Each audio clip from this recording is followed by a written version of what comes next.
Oh, welcome to DBL. So Denise Richards is the latest celebrity to land a new reality show. The E! Network announced that Denise and her family will have a show next year.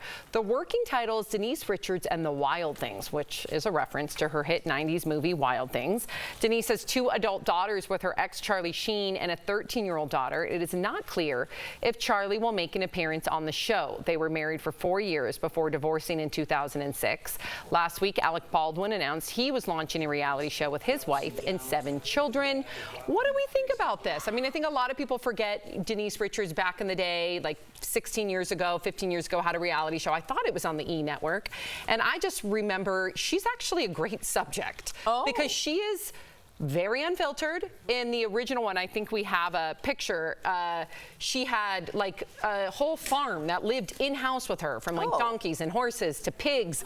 Here she is, I think, picking out some more animals to come join her at her house. Oh my goodness. But she's interesting. But what do we think about typically these big celebrities would shy away from reality television, Erica? We're seeing more and more people like Alec Baldwin come into reality. What do you think? Yeah, I think Alec Baldwin's situation is kind of a PR campaign to let the public know that he's a family man.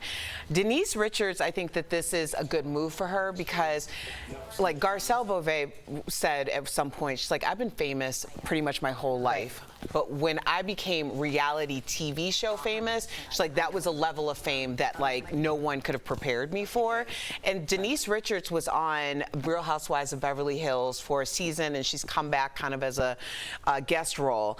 And she really opened herself up to this larger audience who may not have known her as well. So kind of using that as the catalyst, because it was a very controversial run for her, and she did end up quitting the show, is probably a good financial move. Interesting. Now, I don't know what's going to happen to her family, but it's she's probably also doing OnlyFans, which is pretty. I would want to see how a person does that. Her daughter does it too. They don't do it together, but that's interesting. That would get my attention. And Charlie Sheen. So are people doing this just for the money? I mean, what do you think that there's a risk? I mean, you met your wife in reality TV. Your story is almost backwards to me because these people, it seems like they're going there after their fame. You got your fame, and then you used it as a launching pad for other projects. Yeah, I think some people are very desperate for fame, especially when they fall out of it. Once you taste that fruit, it never leaves your mouth. You want more and more and more. That was a weird analogy. No, I think you're right. But it is. But it really is. And I think we're getting away from protect everybody. Don't film Britney Spears. We went through that era of, all that. I think people just like to see a train wreck. They want to see if Charlie Sheen will come back. The clips I've seen of Denise Richards, she seems lovely, but she did seem inebriated, and a lot of them, and people want to watch that. If Charlie Sheen comes in and she's inebriated and pigs are running around the house and there's a goat in there, you're watching a train wreck, and people want to get back to that. As much as they want to help the whole world and save the planet, they want to watch this stuff. Well, Jeff, to your point, man, that's what they say. They say that they want to help the whole world, but it's what do they watch? Right. And they want to see the train wreck. We've seen a lot of branded, manicured TV, people branding their, making their brand and saying, this is who I am. And I think people are ready for a little, sadly, or however you look at it, a little 2002 E! TV. Wow, bang, bum, bum. That's what it's called. And that's how he walks out, Charlie Sheen, in Major League to Wild Thing. Yeah, but what did that have to do with Denise Richards? It's called The Wild Thing. Yeah, but that had nothing to do with baseball. Okay, all right. Let's talk about sex, shall we? Let's talk about you and me. Okay, I'm going along with it. Wow, she totally let you off the hook with that one.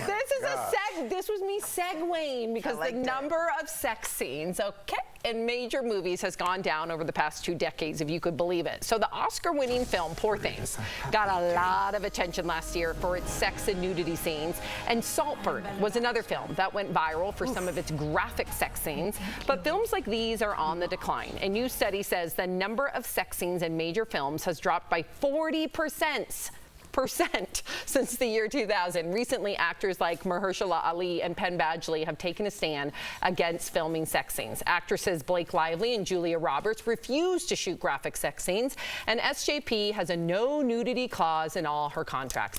I fully get this. Do we need all these sex scenes? What do you think? Yes. Wow. Sorry, go ahead. No, but she makes a good point. 40% is yes, we need it. Yeah, I know. We definitely need it. Yeah, that's the whole joke. Oh.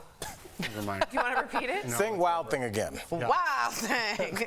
Same response. So you like all the sex scenes? Yes, but I'm also I'm the eldest millennial, and I think this next generation has no interest. And Erica has a great point about why, but I just think they're asexual and they're less interested, and they have a lot of other things that they can access. But for me, I want to see.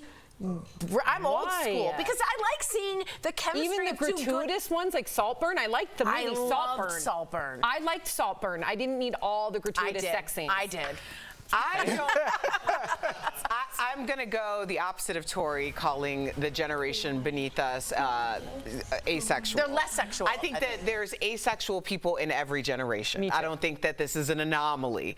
I do think the idea of the internet and being a completely digital, like from the time that you were born on, changes a lot of things.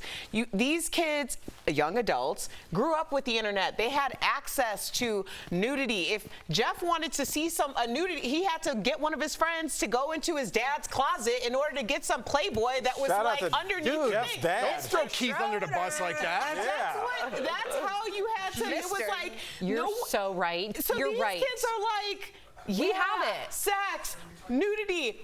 Yeah, no, you're right. Remember on Howard Stern, he used to always have Mr. Skin come on, Right. and Mr. Skin would tell you like what part of certain movies. No. Oh yeah. So because it there's tells you when you can see a nude Yes, person. because there was no access before. So now it's obsolete. To Erica's point, what do you think? I totally agree. First of all, I want to exonerate your father. Thank that you, was Al. a hypothetical. You said Jeff's dad's closet. Jeff's like friend's it's dad. known in- Hypothetical. Oh, yes. Hypothetical. Say friend's dad. I said friend's dad. Okay. Sorry, Mr. Schroeder. But yeah, I think maybe that's part of what we're talking about in terms of the access and in terms of what's going to keep your attention. It's hard enough to make people watch movies. Trying to get your kid to sit down and watch something that's 30 minutes, an hour is almost impossible. So even somebody who's a younger adult, 20, 25, to keep their attention, maybe sex ain't it like it was for us. That's how you got us in the theater, but maybe it's storyline and the things that led up, and maybe this person's trauma that led them to the character that they are that is going to bring audiences. But whatever it is,